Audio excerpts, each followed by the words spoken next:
우리 주님에 대해서 성경이 말씀하시면서 본문은 세례 요한에 대해서 먼저 얘기하고 있습니다. 자, 어떻게 하고 있습니까? 예수께서 요한이 잡혔음을 들으시고, 이 요한이 누구냐면 세례 요한입니다. 세례 요한이 어떤 사람입니까? 예수님이 이 땅에 오셔가지고 공생애를 시작하실 때 예수님이 그리스도이신 것을 가장 먼저 알아본 사람이 누구냐면 세례 요한이에요. 요한복음 1장 29절에 보니까 예수님이 세례 요한에게 세례받으러 나가실 때 세례 요한이 예수님이 나오시는 걸 보고 뭐라 그랬냐면은, 보라, 세상 죄를 지고 가는 하나님의 어린 양이로다 하면서 예수님에 대해서 처음으로 증언을 합니다.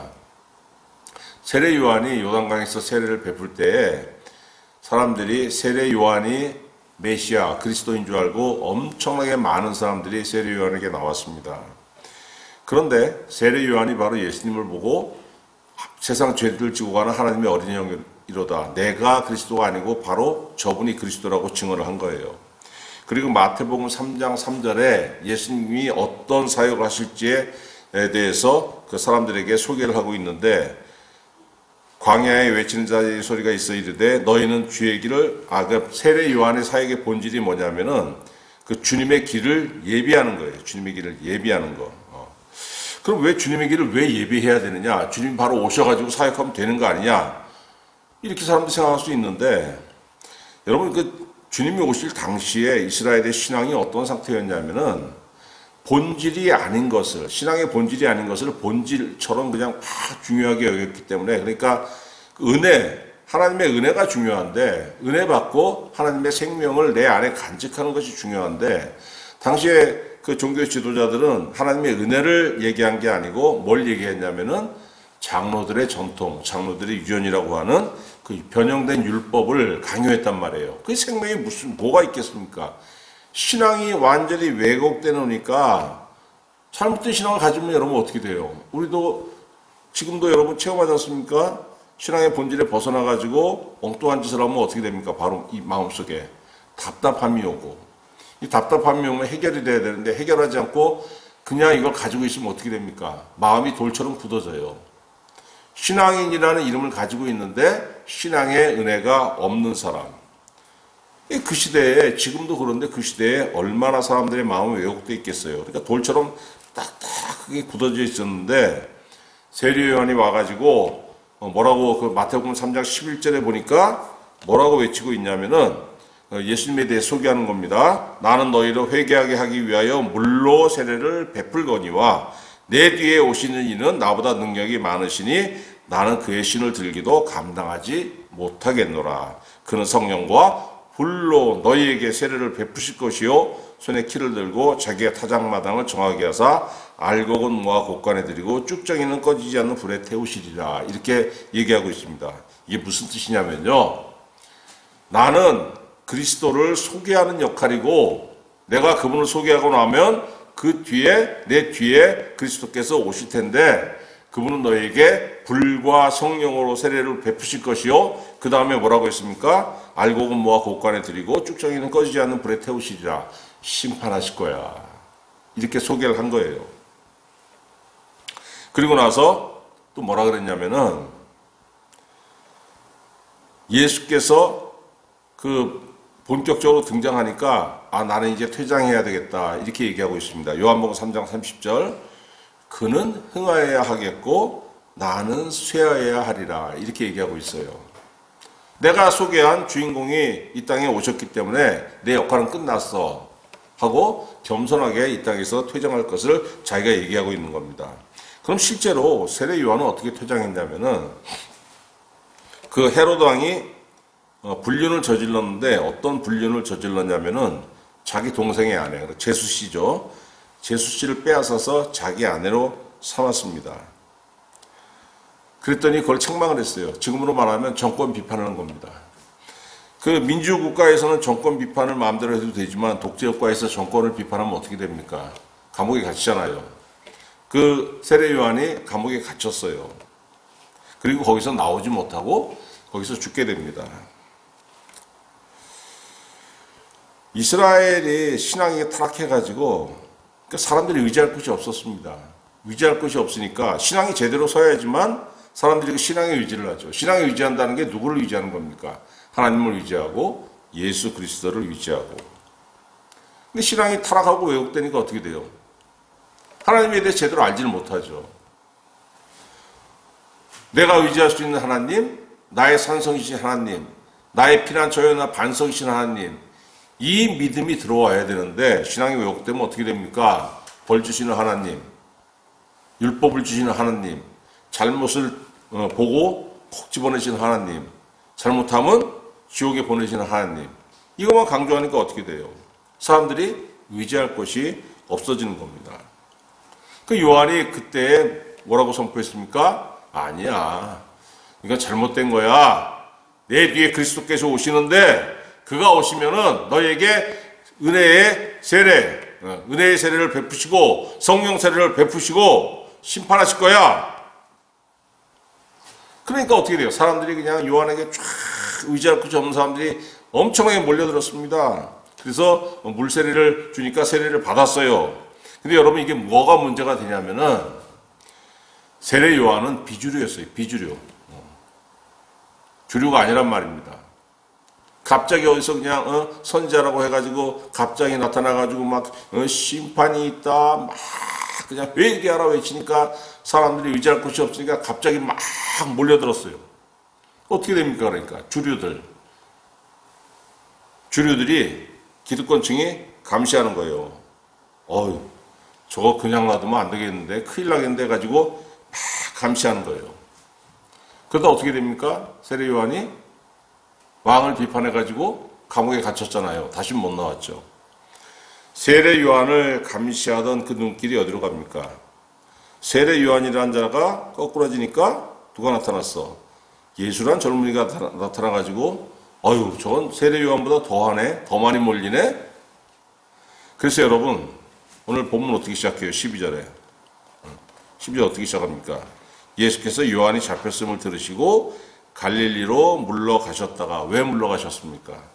감시의 눈길이 세례 요한을 감시하고 세례 요한을 따라다니던 그 눈길들이 주님 본인에게 딱 집중되니까 피하신 거예요. 그리고 나사렛을 떠나 스불론과 납달리 지경 해변에 있는 가버나움에 가서 사시니 이는 선지자 이사야를 통하여 하신 말씀을 이루려 하심이라.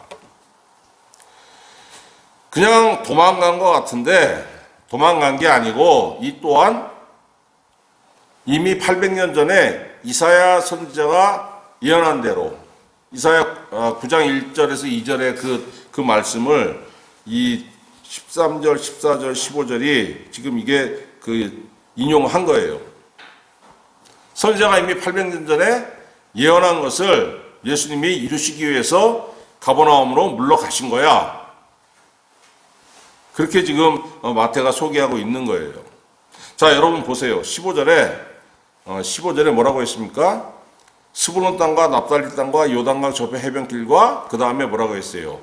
이방의 갈릴리요. 이방의 갈릴리. 예수님이 세례 요한이 잡혔다는 말씀을 듣고 그 소문을 듣고 피해 가신 곳이 어디냐면 갈릴리 가버나움입니다. 그런데 갈릴리가 지금 어떤 곳이라고 소개하고 있냐면은 800년 전에 이사야 선지자도 이방의 갈릴리라 그랬고 지금 마태가 그 말씀을 인용해 가지고 이 갈릴리는 이방의 갈릴리라고 얘기하고 있는 거예요. 이거 왜 그랬습니까, 여러분? 유대인들에게 제일 수치스러운 게 뭐냐면은 절대 상종하면 안 되는 게 이방인이에요. 이방인. 왜? 이방인은 누구의 자녀가 아닙니까? 하나님의 자녀가 아니잖아요. 그러니까 구원이 없고 저것들은 마귀의 자녀라고 생각했어요. 유대인들은. 그러니까 이방인과는 상종해도 안 되고 이방인 문화를 받아들여서도 안 되고 이방인 문화를 따라가서도 안 되고 그러니까 이방인을 닮았다. 뭐 네가 이방과 교류가 있다. 이거는 유대인들에게 엄청나게 큰 수치였던 겁니다. 그런데 지금 이사야 선지자도 그렇고 마태도 그렇고 사도 마태도 그렇고 갈릴리를 어떻게 소개하고 있냐면 이방의 갈릴리라고 소개하고 있어요. 열왕기상에 보면은 솔로몬 왕이 뭘 하냐면은 성전을 건축합니다. 그런데 성전을 건축할 때 그 성전을 건축하려면 자재들이 있어야 되잖아요. 그 자재를 어디서 얻어오냐면은 그 레바논 지역, 거기 두로라는 나라가 있어요. 두로라는 나라에서 그 엄청나게 그 백향목들을 거기서 이제 가져다 써요. 그럼 그걸 누가 해줬냐면 그 두로 왕이 자기 일꾼들을 시켜가지고 그 자재들을 캐다가 산에서 캐다가 그거를 솔로몬 왕에게 공급을 해줍니다. 그랬더니 솔로몬 왕이 두로 왕에게 살해를 하는데 어떻게 살해를 하냐면은 그 열왕기상 9장 11절에 갈릴리 땅의 성읍 20곳을 히람에게 주었다고 얘기하고 있습니다. 자기 나라 땅에 그 갈릴리라는 곳에 마을 20곳을 왕에게 사례로 줬다는 거예요. 내가 성전 건축할 때 자재들을 공급해 줬으니까 나도 너에게 대가로 이걸 줄게. 이방 세력과 교역함에 있어가지고 그 대가로 갈릴리라는 지역에 그 마을 20곳을 떼어줄 정도로 이스라엘에게 비중이 없는 곳이었습니다. 자, 그러면 열왕기상 9장 13절에 보면은 그 마을을 받은 두로 왕은 어떻게 생각했느냐? 이것이 무엇이냐? 아주 형편없고 가치 없는 곳이라고 평가를 하고 있어요. 그리고 또 한 가지 뭐냐면은 여러분 이스라엘이 그 구약 성경을 보면은 참 침략을 많이 받습니다. 이방 세력에게. 그런데 그 이방인들이 어디서 들어오냐면은 북쪽에서 들어와요. 이스라엘이 이렇게 있으면은 갈릴리는 이스라엘의 가장 북쪽에 있습니다. 그러니까 외국이 쳐들어오면은 가장 먼저 점령당하는 곳이 어디냐면은 갈릴리예요. 그러니까 들어오면서 어떻게 됩니까? 섞이잖아요, 피가. 그냥 침략만 합니까? 와가지고 그 별짓 다 하니까 그러면서 그 피가 섞이고 문화가 섞이고. 열왕기하 15장에 보니까 아수르라는 나라가 이스라엘을 침략합니다. 침략해가지고 그 사람들을 잡아가요. 잡아가지고 갈릴리 쪽 사람들을 잡아가지고 외국 땅으로 옮겨요. 외국 땅으로 옮기고 그럼 그 갈릴리 그쪽 통 빌 거 아닙니까? 그러니까 외국의 이방인들을 데려다가 갈릴리 쪽에 가서 살게 합니다. 그러니까 정통 유대인들이 보기에 갈릴리는 어떤 곳이냐면은 이방 혈통과 이방 문화가 많이 섞인 곳이에요. 어떻게 생각했냐면은 야, 저긴 도저히 우리가 저기 상종할 수 있는 인간들이 아니야. 저기는 하나님의 은혜가 있을 수 없는 곳이야. 이렇게 생각했습니다. 여러분 요한복음 1장에 보면은 어떤 기사가 있습니까? 예수님이 오셨을 때 빌립이 예수님을 전파하니까 빌립이 예수님이 오셨다고 선지자 그리스도가 왔다고 자기 친구 나다나엘에게 얘기하니까 나다나엘이 뭐라고 합니까? 나사렛에서 갈릴리 나사렛에서 오셨잖아. 야, 나사렛에서 무슨 선한 것이 나겠냐? 뭐 말 같지도 않은 소리 하고 있어 하고 주님을 부인하잖아요. 만나보기 전에 소문만 듣고는 아니 갈릴리 출신인데 무슨 그분이에게서 뭐가 나올 수 있겠어 하고 그 부인할 정도로 여러분 유대인들에게 갈릴리라는 곳은 정말로 사망의 땅, 흑암의 땅입니다. 그래서 16절에 뭐라고 하고 있습니까? 흑암에 앉은 백성이 큰 빛을 보았고 사망의 땅과 그늘에 앉은 자들에게 빛이 없도다. 갈릴리는 어떤 곳이냐면은 흑암의 땅이었고 거기에 사람들은 사망의 땅에 앉은 자들이라는 거예요. 그런데 예수님이 그 땅에 와서 사역하심으로 어떻게 됐다는 겁니까? 큰 빛을 보았고 빛이 없도다. 흑암에 앉은 백성이 무슨 얘기예요? 하나님의 은혜가 없어서 버려진 자들, 지옥의 자식들. 근데 예수님이 그곳에 오셔가지고 천국 복음을 전파하심으로 인해 가지고 사망의 그늘진 땅, 흑암에 앉은 백성에게 빛이 비쳤다고 오늘 본문이 우리에게 말씀하고 계십니다. 여러분, 그래서 그 흑암의 땅, 사망의 백성, 여기에 천국 복음이 비춰지니까 이 변하기 시작했는데 23절 여러분 지금 펴보고 계시죠? 23절 보세요. 23절 마태복음 4장 23절 24절 뭐라고 하고 있습니까?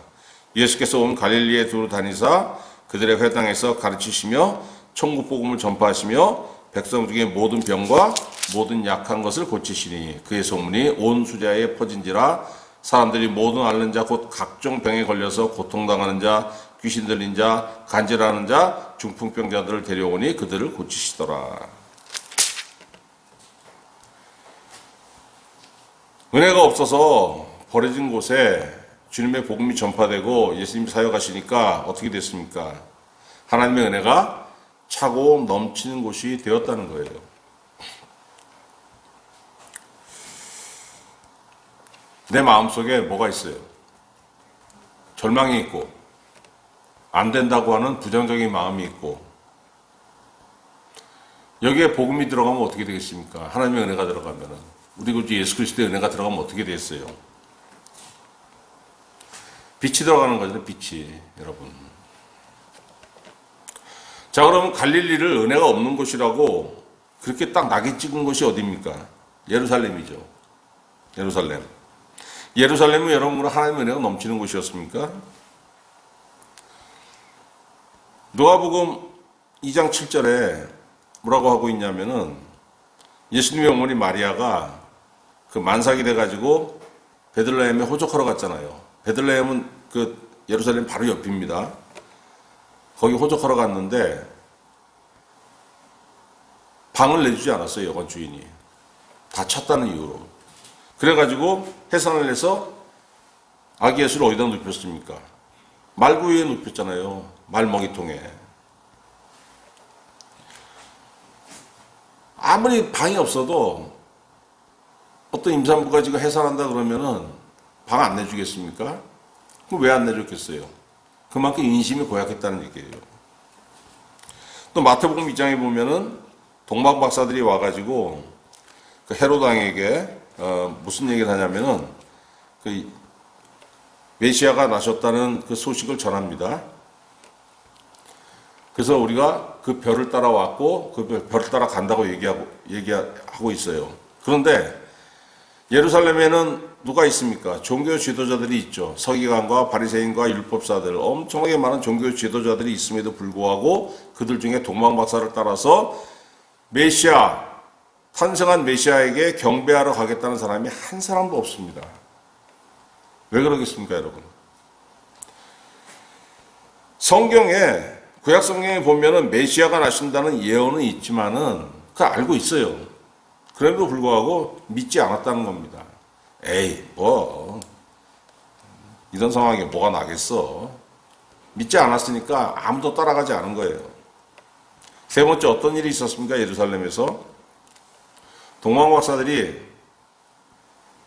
헤롯 왕에게 메시아가 나섰다는 통보를 하고 그 다음에 우리가 경배하러 가가지고 그 아기 예수 그 메시아를 만나면은 우리가 다시 와서 알려줄게요 하고 갔는데 하나님께서 꿈에 뭐라고 지시하셨습니까? 헤롯 왕에게 들리지 말고 그냥 가라.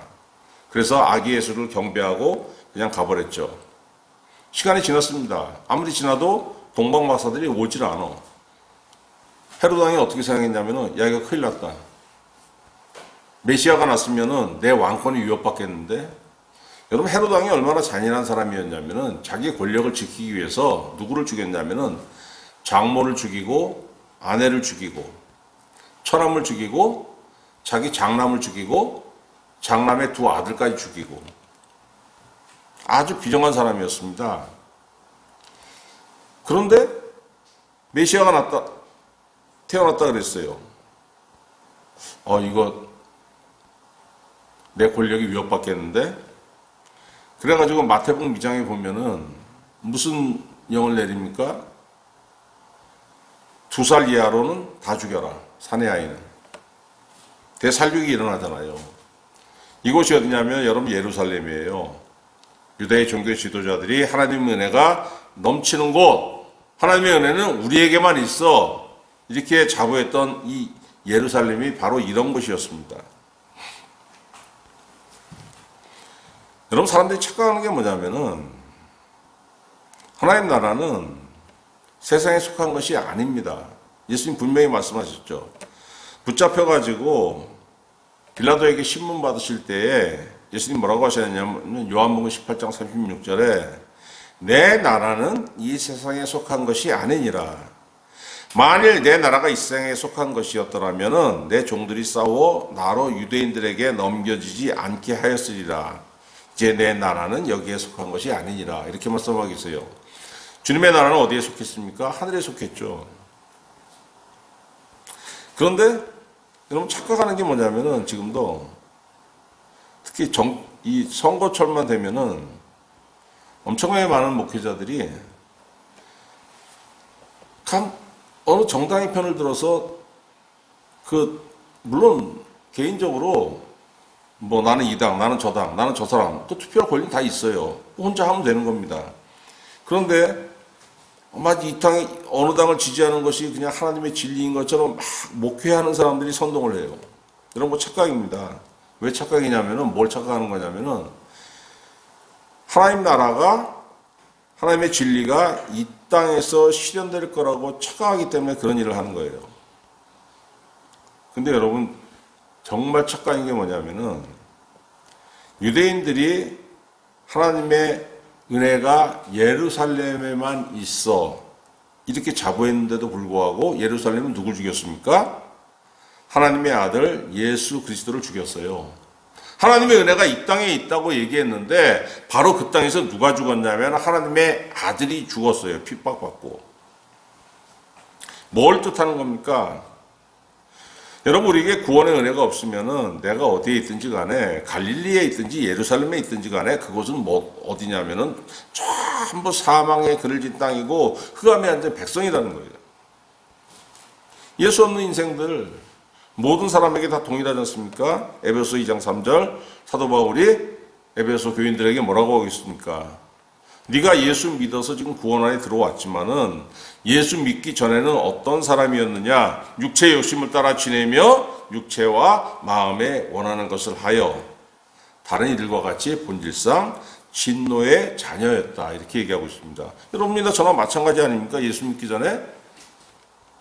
여러분 예수 믿기 전에 나는 참 대단한 사람이었다고 생각하지만은 그러나 성경이 우리에게 말씀하시는 건 뭐냐면은 너 예수 믿기 전에는 육체의 욕심을 따라 지내면서 육체와 마음이 원하는 것을 행하는 진노의 자녀였다는 거예요. 육체와 마음이 원하는 것을 행했다는 게 뭐예요? 참 이기적으로 하나님 보시기에 이기적인 사람이었고 하나님 보시기에 은혜가 없는 사람이었고 하나님 보시기에 구원이 없는 사람이었다는 겁니다. 그래서 에베소 5장 8절에 바울이 한 번 더 얘기합니다. 너희가 전에는 어둠이더니 예수 없는 이 마음속에 있는 것이 아무리 지혜롭고 아무리 지식이 많고 뭐 해봤자 그 안에 어둠밖에 더 있었니? 그런데 이제 주 안에서 빛이라 빛의 자녀들처럼 행하라. 은혜를 받고 살라는 거예요. 빛의 자녀들처럼 행하라는 거는 은혜를 귀하게 여기라는 겁니다. 예수님은 흑암에 앉은 백성들에게 빛으로 오셨죠. 16절 흑암에 앉은 백성이 큰 빛을 보았고 사망의 땅과 그늘에 앉은 자들에게 빛이 비추었도다. 요한복음 1장 4절 그 안에 생명이 있었으니 이 생명은 사람들의 빛이라. 요한복음 1장 14절 말씀이 육신이 되어 우리 가운데 거하심에 우리가 그의 영광을 보니 아버지의 독생자의 영광이요 은혜와 진리가 충만하더라. 여러분 이거 거창하잖아요. 야, 빛이다, 아버지의 독생자의 영광이요 은혜가 진리가 충만하더라 하면은 우리가 이걸 생각하면은 너무 거창하게 다가옵니다. 그런데 여러분 사람들의 빛이라 예수님은 그리고 예수님을 봤을 때 그 안에 뭐가 있었냐면은 아버지의 독생자의 영광이요 은혜가 진리가 충만하더라. 이게 우리에게 다가와서는 여러분 이건 딱 하나로 다가오는 거예요. 그 요한복음 1장 12절이 우리에게 뭐라고 말씀하고 계시냐면은 그래서 그 예수 그리스도를 영접하는 자 곧 그 이름을 믿는 자들에게는 하나님의 자녀가 되는 권세를 주셨다고 말씀하고 계십니다. 하나님의 자녀가 되는 권세. 야, 이거 참 많이 들은 얘기 아닙니까? 교회를 20년, 30년, 40년, 50년 다녔으면은 하나님의 자녀가 되는 권세를 주셨다는 말씀을 엄청나게 많이 들었으니까 그냥 시큰둥합니다. 근데 여러분, 권세가 뭐냐면 권리예요, 권리. 자녀의 권리가 있다는 거예요. 예수를 구주로 믿고 예수를 영접하고 그 복음을 믿었더니 하나님께서 나에게 어떤 권리를 주셨냐면은 자녀의 권리를 주셨다는 거예요. 권리. 살아보니까 알지 않습니까? 권리가 있는 사람과 권리가 없는 사람. 이 집에 대한 권리가 있으면 그 집에서 살 수가 있고, 권리가 없는 사람은 그 집에 내쫓기고. 권리가 얼마나 중요합니까? 대한민국 국민이라는 그 권리가 있으면은 이 땅에 살 수가 있고, 대한민국 국민이라는 권리가 없으면은, 주민등록이 없으면 어떻게 돼요? 이 땅에서 못 사는 거 아닙니까? 나라에서 추방하잖아요. 하나님의 자녀가 되는 권리를 하나님이 나에게 주셨다는 게 뭐냐면은 내 아버지 집에 살 수 있는 권리를 주셨다는 거예요. 얼마나 중요합니까, 여러분? 왜 천국 갑니까, 예수 믿으면은? 천국이 어디예요? 아버지 집이잖아요. 나에게 아버지의 자녀라는 권리를 주셨기 때문에 아버지 집, 그 천국이 당연히 보장되는 거예요. 물론 자녀가 아니라도 천국에 갈 수 있습니다.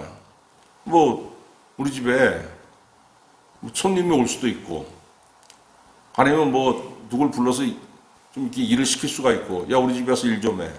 그 사람이 우리 집에 와서 잠시 머물 수는 있지만 영원히 살지 못하지 않습니까? 왜? 자기 집이 아니니까. 천국에 거할 수 있는 권리는 누구에게만 있습니까?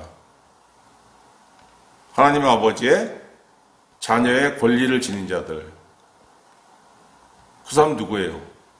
빛 대신 예수 그리스도를 믿고 하나님의 자녀가 된 사람들.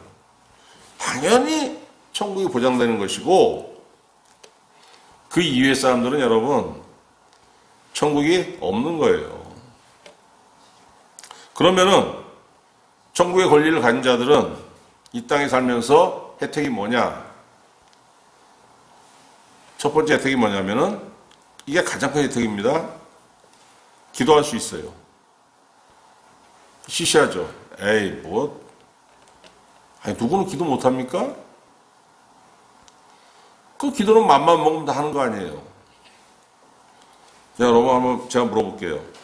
맘만 먹으면 기도가 나옵니까? 속으로는 원이죠. 아이 기도해야 되는데, 기도해야 되는데.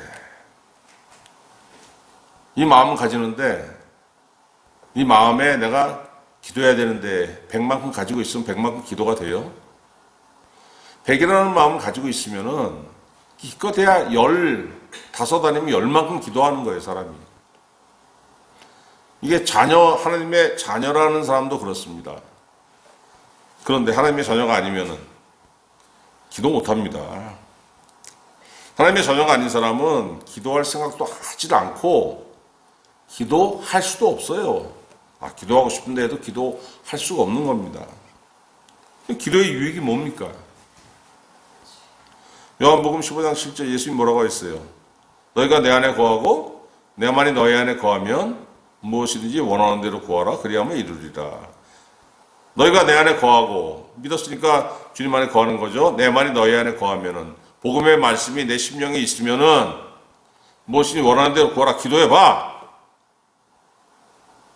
그리하면 이루리라. 하나님 응답하신다는 말씀이에요. 기도해. 말씀하시고 기도하면은 하나님께서 응답하신다고 주님이 약속하신 겁니다. 그럼 그 삶이 어떻게 됩니까? 기도하는 삶, 하나님의 자녀의 삶. 시편 29편 11절 여호와께서 자기 백성에게 힘을 주시며 여호와께서 자기 백성에게 평강의 복을 주시리로다. 힘을 주시고 평강을 주신다는 겁니다. 원하는 건 그거죠. 에이 하나님 돈벼락이나 좀 때려주시지 뭔 평강 힘을 주신다 그럽니까? 삶에서 여러분 힘이 있습니까? 제일 중요한 거는 힘이 있어야 되고, 힘이. 하나님, 나 이거 하고 싶습니다. 하나님, 저한테 원하시는 게 이거 아닙니까? 저 그쪽으로 달려갈래요. 마음이 있는데 안 돼. 왜 안 됩니까? 힘이 없어요. 달려갈 힘이. 하나님, 저한테 이거 하라고 하셨죠? 아, 저도 하고 싶습니다. 하겠습니다. 했는데 안 돼요. 왜? 힘이 없습니다. 은혜가 없으니까. 왜 은혜가 없습니까, 여러분? 평강이 없잖아요. 평안. 하나님의 은혜가 딱 임하면은 복잡한 세상에 막 스트레스 받고 아유 막 될래나 안 되려나 근심 걱정이 막 이 안에서 막 디글디글 끓는데 은혜가 딱 임하니까 어떻게 됩니까? 싹 모든 게 가라앉잖아요. 하나님의 은혜가 내 안에 임하니까 이게 쫙 가라앉고 평안이 임하는 평안이. 그럼 여기서 뭐가 힘이 생기잖아요. 여러분, 근심 걱정이 막 많을 때는 힘이 생깁니까? 사람이 한숨 쉬고 짜증나고 그 무슨 힘이 있겠어요? 아유, 이거 해야 되는데 마음의 노원이로되 육신이 약하도다. 그런데 하나님께서 힘 주셨더니, 은혜 주셨더니 이 마음이 평강이 임하고 그 평안한 마음에서 뭐가 나옵니까? 힘이 나오는 거예요. 힘이. 무슨 힘? 하나님께서 원하시는 대로 행할 수 있는 힘. 로마서 14장 17절, 하나님 나라는 먹는 것과 마시는 것이 아니요 오직 성령 안에 있는 의와 평강과 희락이라. 천국 복음이 내 안에 임해가지고 내가 기도했더니 하나님께서 은혜를 주시는데 그 은혜가 뭐냐면 의와 평강과 희락. 의라는 게 뭐냐면 하나님과의 바른 관계로 설 수 있다는 겁니다. 그랬더니 거기에 뭐가 임합니까? 평강이에요. 평강. 이 복잡하고 험한 세상에서 근심 걱정이 막 나를 찌르지만은 내 삶에 그 찌르는 그것이 내 안에 무슨 영향을 미치지 못한다는 겁니다. 왜? 하나님께서 주시는 평강이 내 심령을 주장하니까. 그랬더니 뭐가 있어요? 희락이 있어요. 즐거움이 있다는 겁니다. 이 즐거움 어디서 내려오는 겁니까? 하늘에서 내려오는 즐거움, 하늘에서 내려오는 즐거움. 저는 돈 많은 사람이나 돈 없는 사람이나 만나오면은 참 괴로운 게 뭐냐면은 즐거운 얘기를 안 해요. 사람들이. 즐거운 얘기 해봤자 뭐 정말 영양가 없는 농담 이런 거나 하고 그 외에 뭡니까? 맨 남 원망하는 소리부터 시작해서 근심 걱정 얘기들, 그 원망도 특히 가까운 사람에 대한 원망이죠. 난 멀리 있는 사람 모르니까. 근데 누굴 원망합니까? 나이 먹으니까. 왜 이렇게 형제들을 원망합니까? 돈 때문에. 그 물려받을 거 많은 사람들 보니까 그 형제 간에 여러분 그 사이가 좋을 수가 없더라고요. 왜? 다들 부모 돌아가시면은 그 남겨진 유산이 많으니까 그냥 입에서 나오는 게 뭐예요? 맨 짜증, 원망, 그냥 형은 어쩌고 동생은 어쩌고.